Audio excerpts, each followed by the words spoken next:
Hello दोस्तों, Tata Motors ने फरवरी के महीने में सेल्स के नए रिकॉर्ड स्थापित किए हैं। उसके बारे में डिटेल में बताएंगे। उनका जो पर्सनल व्हीकल का जो पोर्टफोलियो है उसने हाईएस्ट एवर सेल्स किया है 9 सालों में, तो उसके बारे में डिटेल में बताएंगे। और यही नहीं, शेयर टारगेट क्या रहेंगे। जो लीडिंग ब्रोकरेजेस है उन्होंने टाटा मोटर्स पर क्या टारगेट दिए हुए हैं दोस्तों। लेकिन सबसे पहले आपकी या आपके फैमिली मेंबर्स या फ्रेंड का अभी भी डीमैट अकाउंट नहीं है तो लीडिंग ब्रोकरेजेस से आप डीमैट अकाउंट खुलवा सकते हैं और हमारी तरफ से 300 रुपीज आप कैशबैक भी पाएंगे दोस्तों। तो लिंक नीचे दी हुई है।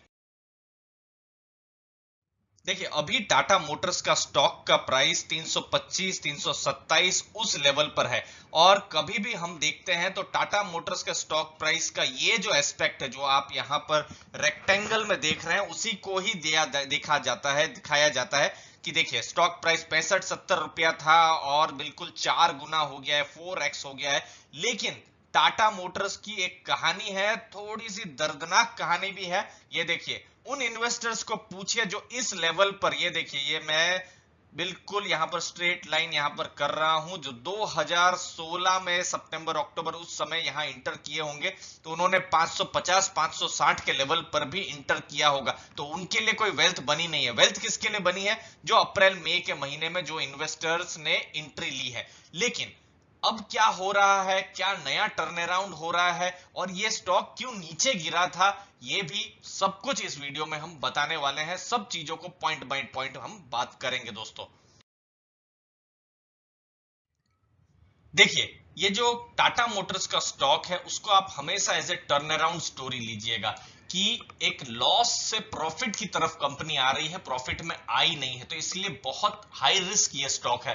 तो जिन इन्वेस्टर्स को बहुत ज्यादा रिस्क पसंद नहीं है, रिस्क नहीं लेना है, तो उनको फिर से सोचना चाहिए कि टाटा मोटर्स में वो इन्वेस्ट करे या नहीं करे, क्योंकि टाटा मोटर्स बहुत ही वोलाटाइल रहा है। अब देखिए, फेब्रुवरी के महीने में ये देखिए डोमेस्टिक सेल्स 58,473 यूनिट्स बिकी है, जो कि 54% पिछले साल के कंपैरिजन में ग्रोथ है। और दोस्तों, पिछले साल का मतलब है जो फरवरी का महीना था तो उस समय कोई कोविड नहीं था, कोई पैनिक जैसा माहौल नहीं था, लेकिन उसके बावजूद भी इस साल जो माहौल ऐसा कहा जा रहा है बहुत अच्छा नहीं है, तो अच्छा खासा यहां पर सेल्स ग्रोथ है। ये देखिए, जनवरी 2021 में, मतलब इसी साल में 57,742 था और अभी देखिए 58,473, मतलब 1% यहां पर सेल्स बढ़ा है। लेकिन फरवरी 2020 मतलब पिछले साल के फरवरी में 38,000 टू कार्स बिकी थी, जो अभी 54% का इंक्रीज है। और इसी के लिए ही टाटा मोटर्स की एक तरीके से री रेटिंग हो रही है। और ये जो आशंका जो थी ये पहले से ही ब्रोकरेजेस को थी, जो इन्वेस्टर्स को थी, और उसकी वजह से आप प्राइस में भी अच्छा खासा मूवमेंट देख पा रहे हैं। देखिए दोस्तों, ये सबसे पहले इंपॉर्टेंट डेटा है, ये है medium and heavy commercial vehicle, और ये है intermediate and light commercial vehicle.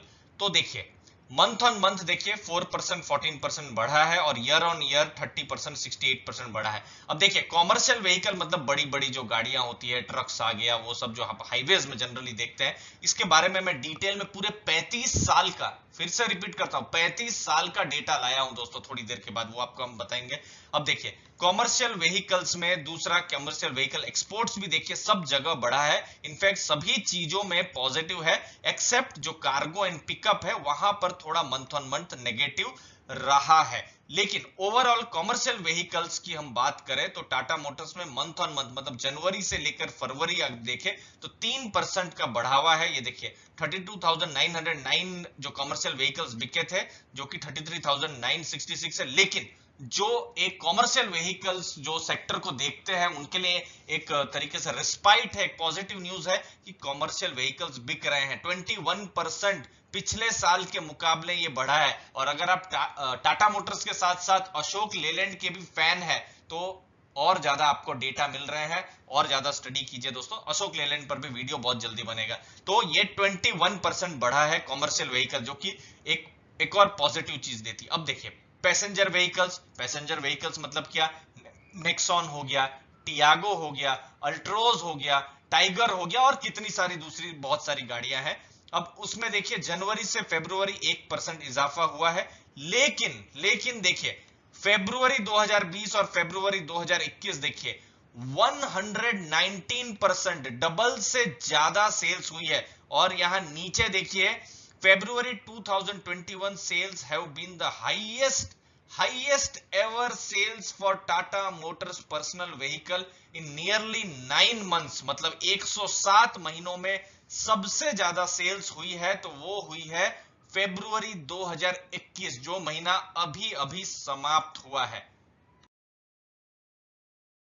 अब दोस्तों ये है डेटा कॉमर्शियल व्हीकल का पूरे 45 साल का। ये देखिए फाइनेंशियल ईयर 1987 से 21 तक का पूरा डेटा है, 35 सालों का डेटा दोस्तों सॉरी। ये देखिए कॉमर्शियल व्हीकल में हमेशा ये डेटा समझना बहुत जरूरी है कि ये एक साइक्लिकल बिजनेस है। मतलब देखिए ऊपर जा रहा है, फिर ये नीचे जा रहा है, ऊपर जा रहा है, और अभी आप फिलहाल देखेंगे तो नीचे जा रहा है। तो इसको आप हमेशा समझ के रखिए।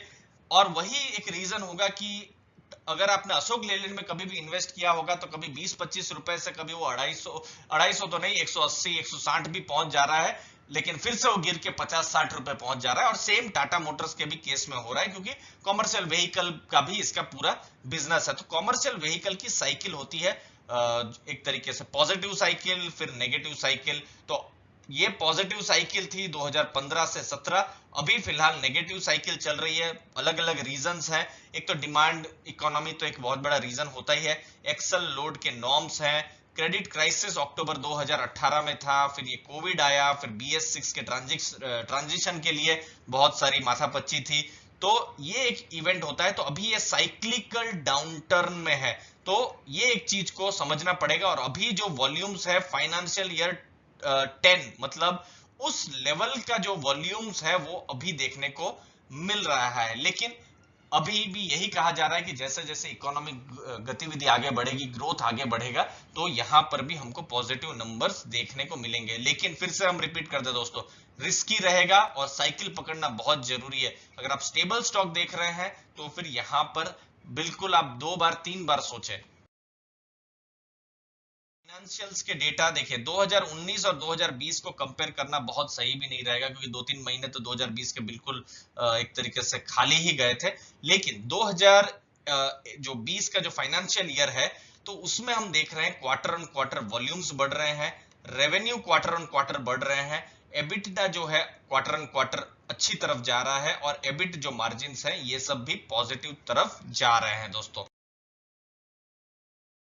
ये सब डेटा जो है ऑफिशियल डेटा है। उम्मीद है आपको मदद मिल रही होगी। वीडियो अच्छा लग रहा है तो जरूर चैनल को लाइक शेयर सब्सक्राइब कीजिएगा। ऐसे ही वैल्यूएबल इंफॉर्मेशन हम लाते रहते हैं। ये देखिए टाटा मोटर्स ने बिल्कुल साफ कहा है कि कॉमर्शियल व्हीकल के लिए उनकी जो रणनीति वो रहेगी डबल डिजिट एबिटा मार्जिन पाने की।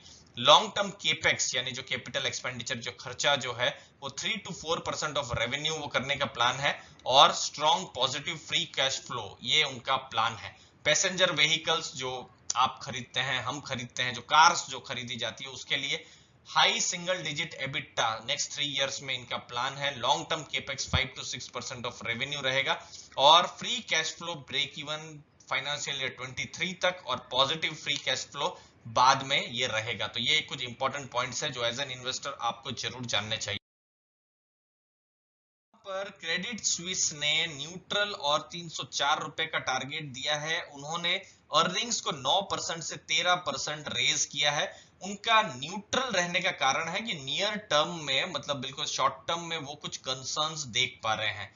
अगला है CLSA, बड़ा ही रिस्पेक्टेड रिसर्च हाउस है। उन्होंने बाई की सलाह दी है और 425 रुपीस का टारगेट दिया हुआ है। फिर नोमुरा ने भी बाई की सलाह दी है और उन्होंने जो टारगेट दिया है 380 रुपीस का उन्होंने टारगेट दिया है। दोस्तों टाटा मोटर्स पर हमेशा ध्यान रखिएगा, जैसे जैसे साइकिल पॉजिटिव की तरफ जाएगी, अभी ये नेगेटिव से पॉजिटिव की तरफ जा रही है, गई नहीं है, ये एक चीज है, ये एक प्रश्न चिन्ह भी है जो एज एन इन्वेस्टर आपको समझना है। हमने देखा है पिछले 35 सालों में पॉजिटिव नेगेटिव साइकिल ऊपर नीचे होती रहती है। और दूसरा, अगर इकोनॉमी ऊपर जाती है तो कॉमर्शियल व्हीकल पर्सनल व्हीकल की डिमांड तो बढ़ेगी, और पूरी दुनिया की इकोनॉमी अच्छी होती है जैसे जैसे वैक्सीनेशन कैंपेन अच्छी पॉजिटिव डायरेक्शन में जाएगा, पूरे दुनिया में अच्छा होगा, तो फिर जेएलआर की बिजनेस को भी फायदा होगा, जो कि बाहर का बिजनेस है टाटा मोटर्स का, जो बहुत बड़ा रेवेन्यू सेंटर भी है दोस्तों। तो इन सब चीजों को एनालिस्ट देख रहे हैं, बड़े बड़े जो रिसर्चर्स जो रिसर्च करते हैं टाटा मोटर्स के स्टॉक में, वो इन सब चीजों को देख रहे हैं और उसकी वजह से ये सब टारगेट्स दे रहे हैं दोस्तों। ये इनफैक्ट 304 रुपए का भी टारगेट है, 1-1.5 साल पहले ये टारगेट्स 150-200 के पास ही थे, तो अभी ये सब टारगेट्स ऊपर की तरफ जा रहे हैं, तो फिर मतलब कुछ टर्न अराउंड वो देख पा रहे हैं। लेकिन रिस्क आपको यहां ये समझना है कि Tata Motors consistent profit making company नहीं रही है। हमने देखा 550 560 से ये स्टॉक बिल्कुल गिरा है, 70-80 लेवल तक भी वो गया हुआ है दोस्तों। तो रीजन क्या था? बहुत बड़ा लॉस भी टाटा मोटर्स ने बुक किया हुआ है अपनी जो 2018 की बात करें, 19 की बात करें उस समय में। तो अभी टर्न अराउंड की तरफ जा रहा है। हाई रिस्क इन्वेस्टर्स बिल्कुल यहाँ पर 2-3 बार सोचे इन्वेस्ट करने से पहले दोस्तों। तो ये हम लोग का ये जो वीडियो था उसमें यही उद्देश्य था, टाटा मोटर्स के बारे में बताना। उम्मीद है आपको वैल्यू मिली होगी। वीडियो अच्छा लगा तो जरूर लाइक शेयर सब्सक्राइब कीजिए दोस्तों। आपके टाइम के लिए बहुत बहुत धन्यवाद।